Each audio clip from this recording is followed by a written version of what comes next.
Eh bien, bienvenue à nouveau pour cette nouvelle émission du The Voice of the CEOs. Aujourd'hui, je suis ravie de recevoir Christelle Bassilua. Comment vas-tu? Je vais très bien, merci Sandra. C'est un honneur, un plaisir. Je suis hyper contente que tu sois là. Moi aussi, vraiment honorée d'être là et d'être invitée. Cool. Bon, je me disais que j'allais te présenter, mais en fait, tu vas te présenter toi-même. Tu vois, c'est mieux. Plus convivial, ok. Qu'est-ce qu'on pourrait dire sur Christelle aujourd'hui? Tu sais, le truc où on me donne les titres. Genre, c'est quoi Les différents. Ouais, les titres.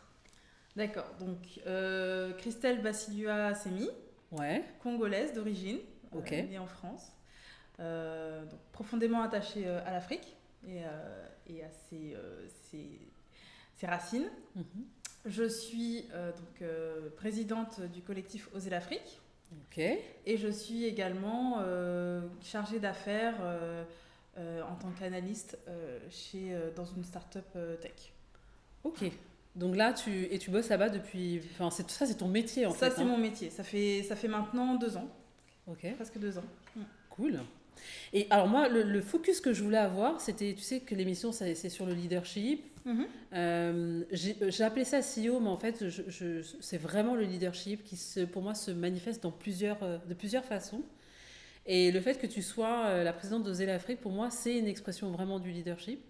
D'accord. Donc je voulais que tu nous expliques un peu comment toi tu vis ça au quotidien, dans ta mission de présidente et puis du coup Mhm. dans les missions de l'association. Comment tu vis ça au quotidien? Alors, pour moi, le président a différents rôles. Mhm. Le premier rôle, c'est d'impulser les projets associatifs en réponse à la mission de l'association. Donc vraiment d'impulser les projets, de donner un peu le rythme et la dynamique à l'ensemble du groupe. Mhm. La deuxième mission pour moi, c'est une mission un peu de rassembleur. Ouais, Donc tout à fait. le leader est là pour ça. Le leader est surtout là pour non seulement incarner l'assaut, mais surtout regrouper les dynamiques autour de l'assaut. Donc les différentes personnes et les différentes visions, faire une sorte de consensus en fait Mhm. en tant que représentant de l'association. Et puis, je pense que le troisième profil du leader, c'est vraiment cette position d'exposition, de Clairement. visibilité.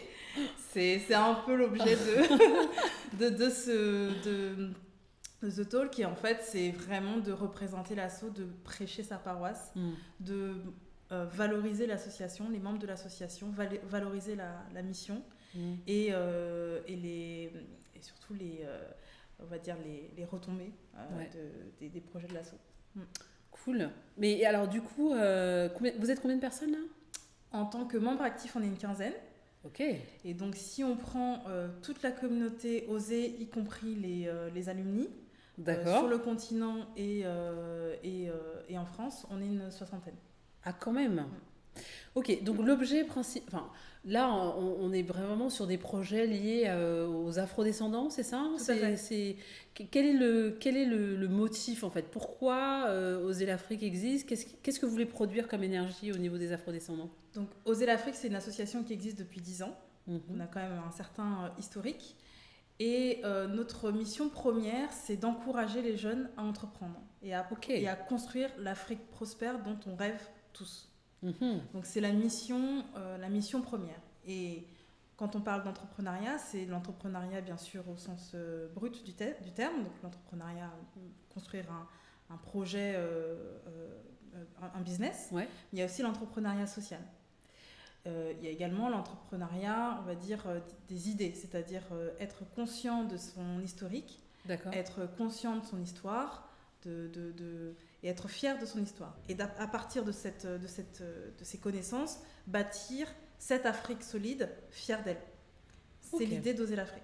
C'est la mission d'Oser l'Afrique, la Et les première. pays sur lesquels vous avez vraiment plus d'action, on va dire, parce que Mhm, l'Afrique est quand même vaste. mhm. C'est quoi? C'est quel pays du coup? On a été très présent en Afrique francophone, très peu Ok. en Afrique anglophone. On a fait une petite tentative, mais c'était assez compliqué puisque finalement il y a quand même des différences culturelles assez importantes. Mhm. Et donc nous, on s'est concentré davantage donc, sur les pays d'Afrique francophone et de l'Ouest Ok. et centrale. Donc on a été présent au Togo, on a été présent au Niger, On est beaucoup présent au Cameroun, Mhm. un petit peu au Congo. On a été présent aussi en Côte d'Ivoire au tout début. Donc on a essayé de désemer un petit peu notre mission, nos valeurs sur un certain nombre de pays du continent. D'accord. Et du coup, en termes de culture, quand tu parlais de culture tout à Mhm. l'heure, est-ce que c'est l'adaptation entre justement tout ce qui incarne finalement les afrodescendants? C'est cette culture occidentale versus la culture africaine. Voilà. Est-ce que dans l'association, vous arrivez bien à faire ce lien entre ces deux cultures? Et comment vous arrivez à la traduire dans vos actions en fait? On fait le lien entre les deux cultures, la culture occidentale et la culture locale, de deux Mhm. façons. Déjà, l'association est composée en majorité d'afrodescendants. D'accord. Donc déjà, on a cette dimension de double culture. Mhm. Et le deuxième pendant, c'est que nous avons des équipes sur place qui Ok. vivent les réalités du terrain et qui peuvent nous dire, qui peuvent nous corriger sur les actions à mettre en place. Ouais, j'imagine. Et ça, c'est extrêmement important. C'est-à-dire que quand on fait des projets, on n'est pas là en faisant nos projets en chambre et en les imposant sur le continent. Mhm. Non. Ce qu'on fait, c'est qu'à chaque fois, on a une équipe ou un partenaire en local qui nous donne les réalités du terrain, D'accord. qui nous permet de nous adapter, qui nous permet aussi de nous éduquer. Hein. C'est important de comprendre comment dire, les différences culturelles qui puissent exister C'est entre clair. le Togo, entre la Mauritanie, entre le Niger. Voilà, c'est 3 pays qui sont complètement différents. Et c'est extrêmement important du coup d'avoir cette dimension-là très locale dans nos actions. Ok. Et alors du coup, l'équipe, donc tu m'as dit une quinzaine de personnes, une soixantaine de membres finalement avec les alumni. Aujourd'hui, quand on veut adhérer à Oser l'Afrique, on fait comment? Est-ce que comme beaucoup d'associations déjà, est-ce que vous recrutez? On recrute Voilà. toujours. Voilà. Donc ce serait Toujours. intéressant de dire quel type de profil vous recherchez en fait finalement pour mener ces actions. Et puis voilà, d'en faire part. Et ceux qui veulent adhérer à l'association, c'est quoi le process? Alors déjà, pour adhérer à Oser l'Afrique, il faut comprendre la vision d'Oser Afrique et être en accord avec celle-ci. Ouais. C'est-à-dire que on a une certaine, on va dire, on a une certaine mission. On est extrêmement centré autour de l'entrepreneuriat. Mhm. On touche un peu à d'autres domaines, notamment l'histoire, la culture. Mais c'est vrai qu'on a quand même une base très entrepreneuriat, business.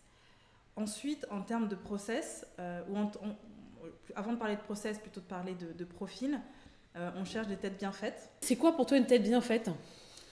Une tête bien faite, c'est compliqué comme question. Est-ce que Ah bah ouais, parce que tu me dis on recrute des têtes bien faites. Moi je veux plus de précision parce que faut que les gens sachent, en tout cas quand ils vont écouter l'émission, qu'ils se disent ah tiens en fait j'ai envie de postuler quoi. C'est quelqu'un qui sait mener des projets, ou en tout cas s'investir, travailler en équipe, c'est important, communiquer correctement. Et puis ensuite, quelqu'un qui a des idées, quelqu'un qui veut impulser le changement. C'est cette dynamique-là, en fait, cette envie d'apporter quelque chose au continent. C'est surtout ça qu'on cherche. Et c'est bénévole, on est bien d'accord. C'est bénévole, à 100%. Ok. Donc du coup, c'est quoi les domaines parce que j'ai vu, en regardant un petit peu, en lisant un peu sur l'histoire d'Oser l'Afrique, au niveau des différents... Vous fonctionnez comme une boîte, en fait, vous. Hein. Il y a quand même des pôles, il y a des projets, chefs de projet et tout. Enfin, explique-nous. Parce que si je veux postuler demain, ce serait... Moi, par exemple, j'ai une appointance pour le marketing. Voilà. Est-ce que, par exemple, c'est le type de profil qu'on peut avoir dans une association comme la tienne? Tout à fait. Parce que quel que soit finalement le projet associatif, ça reste un produit qu'il faut vendre, notamment vendre auprès de sponsors, auprès de partenaires, il faut vendre le projet et avoir des compétences en marketing. C'est quand même assez important pour une asso. Okay. Donc on recherche également des compétences en communication, gérer les réseaux sociaux, des community managers. Ensuite on cherche aussi des profils, parfois des profils un peu plus techniques. Par exemple on a un projet lié à l'orientation. Là on souhaite donc accompagner des jeunes adolescents dans leur parcours scolaire et universitaire en termes d'orientation. Et là nous les profils que nous avons actuellement dans l'association sont des profils assez corporate. Et donc là, c'est toujours bien d'avoir quelqu'un qui a une vision qui sait former, qui sait orienter des jeunes. Donc on peut aussi chercher ce type de profil-là. Actuellement, donc on recrute beaucoup. Donc on a 4 projets dans l'asso. D'accord. 4 projets principaux. Le premier projet, c'est le projet que je vais appeler Afrique Émergence et qui est finalement la quintessence un petit peu de la mission d'Oser l'Afrique. C'est mener une réflexion sur qu'est-ce que l'Afrique de demain. Ah. Et donc ce projet-là, donc, c'est un projet qu'on a déjà réalisé donc, il y a 10 ans. Qui est à la source même de la création d'Oser l'Afrique. Finalement, 50 ans après les indépendances, plusieurs jeunes se sont regroupés pour se dire, bon, bah, ça fait 50 ans qu'on est indépendant, qu'est-ce qu'on a fait et qu'est-ce qu'on peut faire pour être dans une meilleure posture dans 10 ans. Enfin, on est 10 ans plus tard et voilà, maintenant on se repose un peu, on refait le bilan et on fait une feuille de route pour les 10 prochaines années. Pour nous, collectif, mais aussi pour l'Afrique, mais aussi pour le continent. D'accord. Donc il y a toute cette réflexion-là à mener et après c'est toute la mise en forme où il y a 10 ans on avait fait ça sous forme de carnet, donc ça a mené donc, au carnet de la jeunesse africaine. Et là, 10 ans après, on réfléchit à d'autres formats qui peuvent être plus visuels, qui peuvent être plus audio. Voilà, donc on va s'inscrire dans l'air du temps, mais avec cette composante-là quand même, réflexion sur l'Afrique émergence. Le deuxième programme que l'on a, c'est un programme qui est lié à l'entrepreneuriat. Il faut savoir que Oser l'Afrique a fait plusieurs ateliers on va dire, qui permettaient d'outiller les jeunes sur le continent, des clusters. Donc on en a fait au Niger, on en a fait au Togo. Selon les problématiques locales, justement, d'où l'intérêt d'avoir des gens locaux, parce que c'était eux qui nous impulsaient justement, qui nous donnaient les thèmes à aborder et qui nous permettaient d'organiser sur place. Et donc on a fait 6 éditions sur le continent en 10 ans. Ah, quand même. 6 éditions, une par an. Et au bout de 6 ans, on s'est dit, en fait, on va créer quelque chose de permanent, un espace qui permet d'accueillir les entrepreneurs et qui permet de les outiller. Un espace permanent. Et ça a mené à la création d'un atelier d'innovation collaboratif au Botama. Ok. Qui est présent, qui est ouvert au Cameroun, donc à Yaoundé, qu'on a ouvert il y a 2 ans. Ok. Donc maintenant, nous accompagnons 18 entrepreneurs en incubé. C'est génial. Super. Canon. Donc là, l'idée, c'est de dupliquer le modèle au Botama ailleurs sur le continent. Super. Non, mais je trouve ça... Et en fait, du coup, les 18 entrepreneurs, là, ils sont dans différents secteurs. C'est quoi Ils sont dans différents secteurs. On a de l'éducation, on a de la tech, on a le domaine de la santé, on a plusieurs... L'idée, en fait, de cet incubateur, c'est de pouvoir accompagner tout le monde. Pourquoi ? Parce qu'on considère que... Enfin, tout le monde, tous les secteurs, ce que je veux dire, c'est qu'on considère que les entrepreneurs peuvent s'apprendre l'un l'autre. C'est clair. Et c'est pour ça qu'on n'a pas appelé ça un incubateur, on a appelé ça un atelier d'innovation collaboratif. Parce qu'il y a le terme de collaboration, donc c'est vraiment un espace d'échange. D'accord. Et c'est un espace où naissent les idées, où naissent les entrepreneurs et l'Afrique de demain. C'est vraiment c'est l'idée de Obotama. D'ailleurs, Obotama, ça vient de O, de oser, et Botama, c'est Obotama au Lingala, et ça veut dire naître. Donc il y a toute une signification. Voilà. Ça me parle. Il y a toute une composante autour de ça. Et voilà, donc là l'idée c'est de déployer un peu ce concept ailleurs, notamment au Congo. Comment tu fais pour gérer, parce que la vie associative quand même que tu es en train de décrire, elle est extrêmement dense. Oui. Comment tu fais pour associer ça à ta vie professionnelle qui doit être extrêmement dense aussi.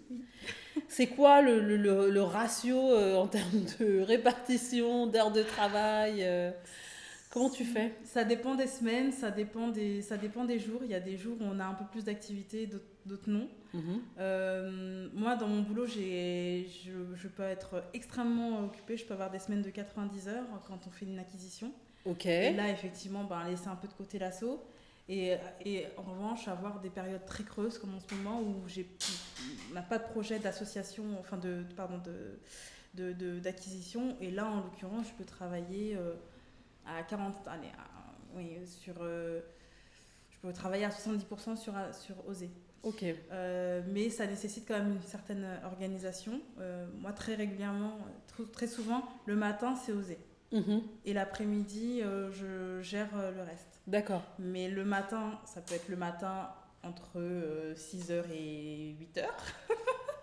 Ok. Et le matin, jusqu'à, comme en ce moment où c'est un peu plus libre, je peux bosser vraiment toute la matinée jusqu'à midi et ensuite passer sur mes activités.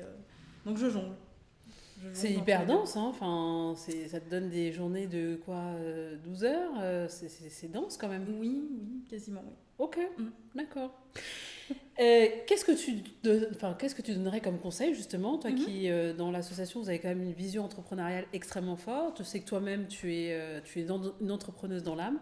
Qu'est-ce que tu donnerais comme conseil aux personnes qui veulent se lancer dans l'entrepreneuriat et qui ne savent pas par où commencer Voilà, ce serait quoi les 3 conseils de Christelle? Alors, moi, le premier conseil que je peux donner, c'est de s'entourer. Ok. S'entourer, ça veut dire se référer vraiment à une communauté, communauté d'entrepreneurs qui ont les mêmes galères, qui ont les mêmes problématiques, les mêmes coups de mou, les mêmes finalement la même vie. Oui. Donc la première chose, c'est de s'entourer. Et peu importe le domaine dans lequel tu entreprends, tu dois avoir des personnes un peu référentes qui vivent plus ou moins la même chose que toi. Complètement. Pour pouvoir juste souffler un peu, quoi. Enfin, pouvoir vraiment s'échanger les idées.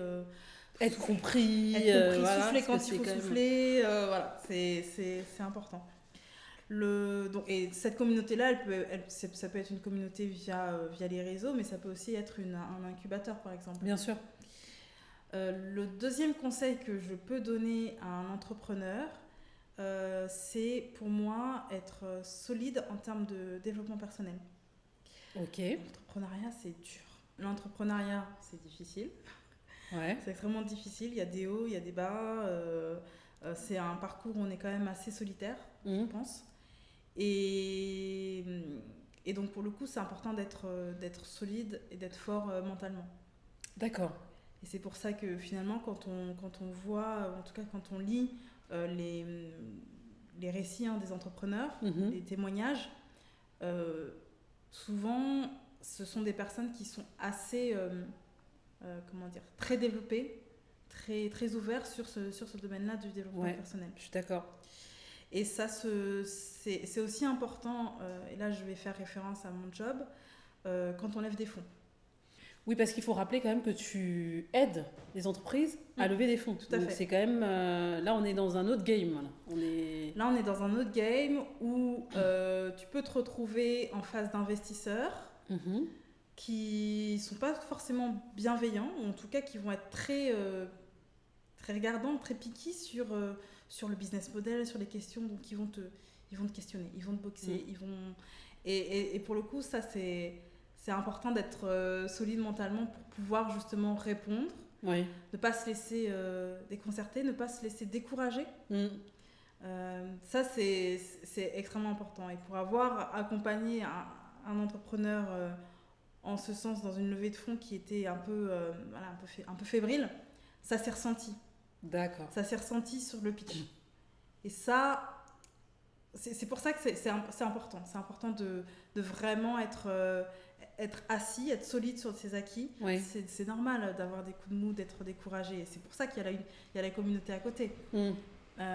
Mais voilà, être quand même assez sain, c'est pas sain d'esprit, mais être assez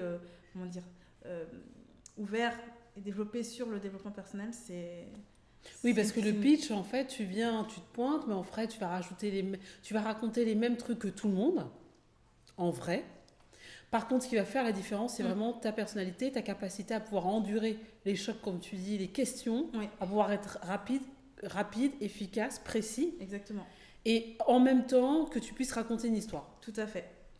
Il faut savoir que, surtout en ce qu'on appelle en série A, donc quand on lève des fonds en amorçage, en fait, l'investisseur, il investit pas dans le projet, il investit dans la personne. Oui, dans l'équipe. Dans l'équipe. Ouais.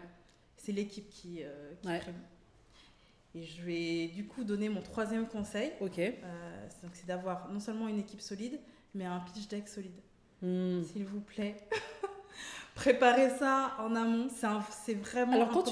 quand tu dis s'il vous plaît, là, ça veut dire quoi? Que tu es prête à aider les gens à monter leur pitch deck? Je peux aider les gens à monter leur pitch deck, mais c'est surtout un encouragement très fort à le soigner, soigner ce pitch deck. Il y a des personnes qui ne sont pas prêtes à payer quelqu'un, et c'est normal pour le monter, mais voilà, il existe des modèles sur Google. Enfin, il suffit de chercher. Il y a quand même pas mal de ressources. J'ai pas le site en tête, mais il y a un site spécifique on le mettra dans la barre de description. On le mettra. Qui regroupe tous les pitch decks de toutes les grosses start-up tech là, de la Silicon Valley. Okay. Donc c'est bien aussi pour s'inspirer. Et donc c'est extrêmement important de bien le structurer, de bien le vendre sur le fond, tant sur la forme, pour pouvoir en fait attirer les investisseurs. Ça, c'est vraiment ton métier d'expertise aujourd'hui. Hein. Ça, c'est vraiment... tu disais fusion-acquisition tout à l'heure, mais c'est vraiment aider les entrepreneurs à lever des fonds en les accompagnant, parce que c'est un accompagnement finalement, dans la création de leur pitch deck, et après aussi du pitch, enfin, de les aider à pitcher, quoi. Est-ce que Parce qu'aujourd'hui, on a quand même de plus en plus... Tu vois, moi, j'étais avec un entrepreneur tout à l'heure qui est à la station F. Donc, typiquement, c'est le genre de discours, je pense que beaucoup d'afro-descendants et puis même d'entrepreneurs tout court ont envie d'entendre, tu vois, d'être motivés par quelqu'un qui peut aider à faire cet accompagnement. Je peux aider, effectivement. En fait, j'ai deux casquettes. J'ai une casquette fusion-acquisition, donc M&A, où là, j'achète des sociétés pour le compte de mon groupe. Ok.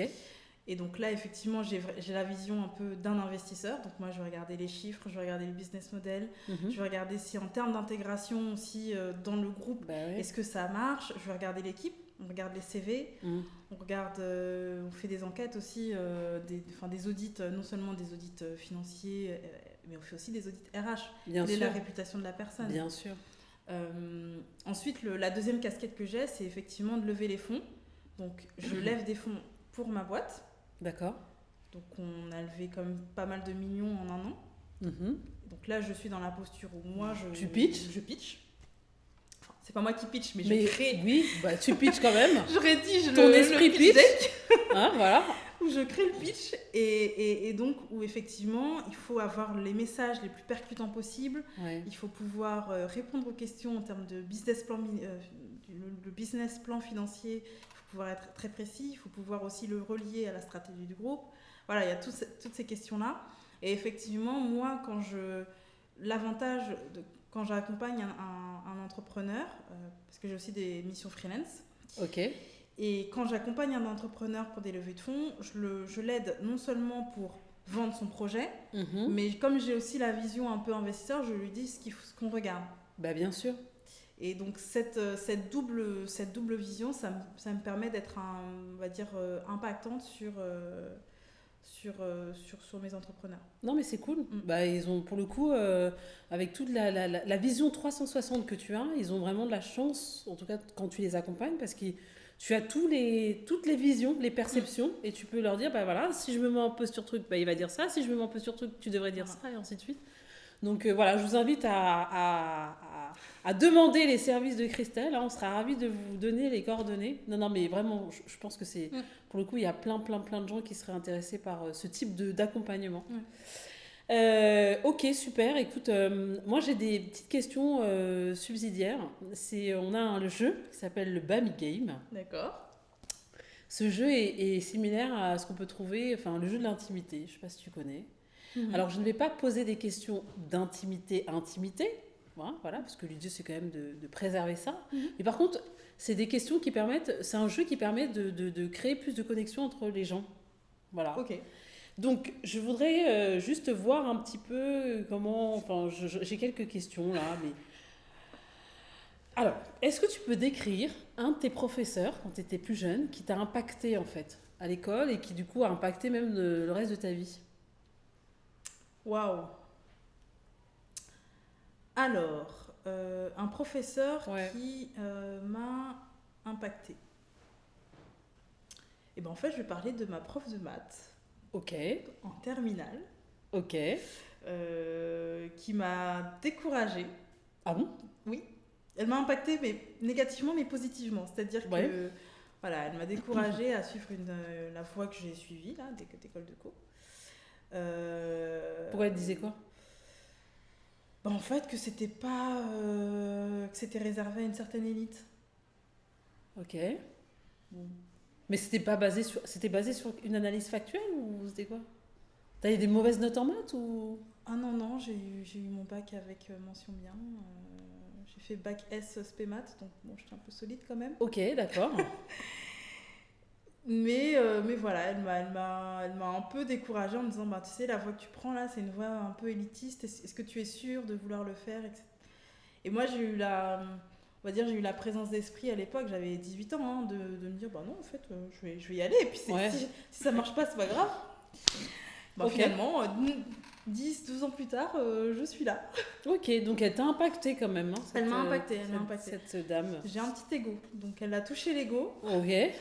Je lui ai montré que non, que c'était que non, j'allais lui prouver que effectivement c'était peut-être une voie élitiste, mais que j'avais aussi ma place dedans. Ça n'a pas été facile, hein, mais Bah non, j'avais mais, aussi ma place dans ce monde-là dite élitiste. Ouais. Mm. Ok.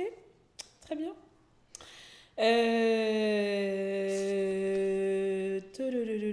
Quelle est la meilleure soirée que tu as vécue dans ta vie?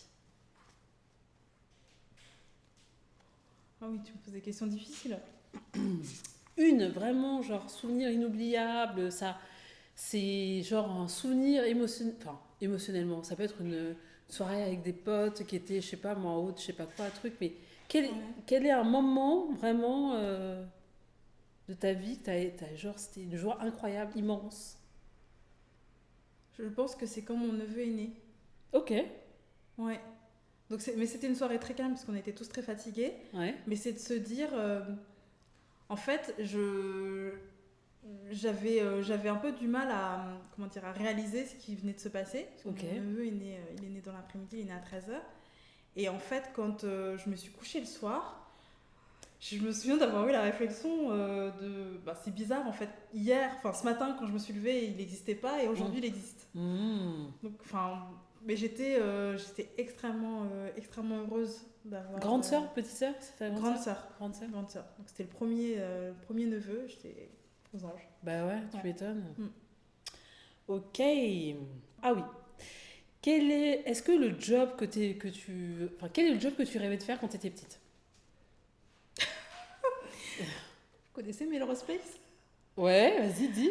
Tu vois, comment elle s'appelait la blonde là Amanda? Alors, non. Non, elle était, tu sais, la chef de... Elle était dans le... La cheerleader, là, toujours là, c'est ça? Celle qui sortait avec Dylan?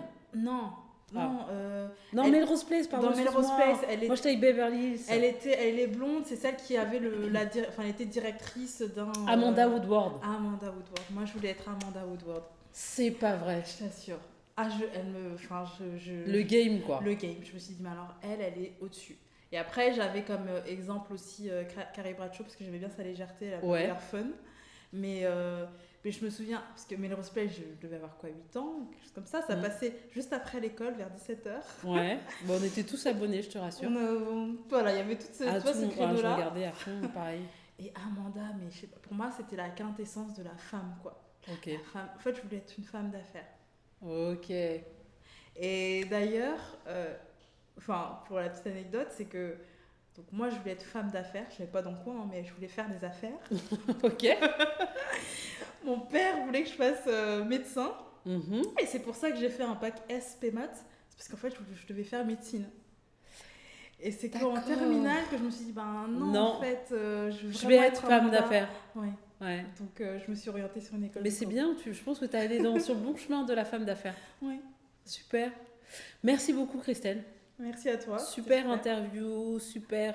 Bravo pour tout ce que tu fais, pour Oser l'Afrique, pour mener de front et ton travail associatif qui est extrêmement dense, parce qu'elle ne vous a pas tout dit, mais moi je suis ce qu'elle fait et c'est extrêmement dense. Et en même temps, ta vie, ta carrière professionnelle qui est en train de changer en plus, donc c'est très très bien. Voilà, et bravo, et continue à réaliser tes rêves, continue à suivre ton chemin et la voie sur laquelle tu dois être en fait. J'ai l'impression que tu es bien là où tu dois être en ce moment, non ? Je ne suis pas encore exactement là où je dois être, mais en tout cas, j'essaye de m'aligner le plus possible. Et 2020, pour moi, c'est cette année-là on devrait tous essayer un peu de s'aligner. Il y a eu le corona, il y a eu plein de choses assez denses là qui se sont passées. Ouais. Et finalement, pour moi, c'est un rappel en fait de la vie, de l'univers, qu'il faut s'aligner. S'aligner avec soi. Super. Et on va terminer The Voice of CEOs avec cette belle phrase. Merci beaucoup, Christelle. On va parler beaucoup d'Oser l'Afrique. On va donner les informations. Si vous voulez devenir bénévole à l'association, si vous voulez postuler pour travailler dans les métiers qui sont proposés par l'association, parce qu'il y en a plein. Donc, il faut postuler. Et si aussi vous voulez être accompagné sur votre pitch desk, je le dis et je le redis, Christelle, ce sera un plaisir de le faire. Tout à fait. En freelance. En freelance. Génial.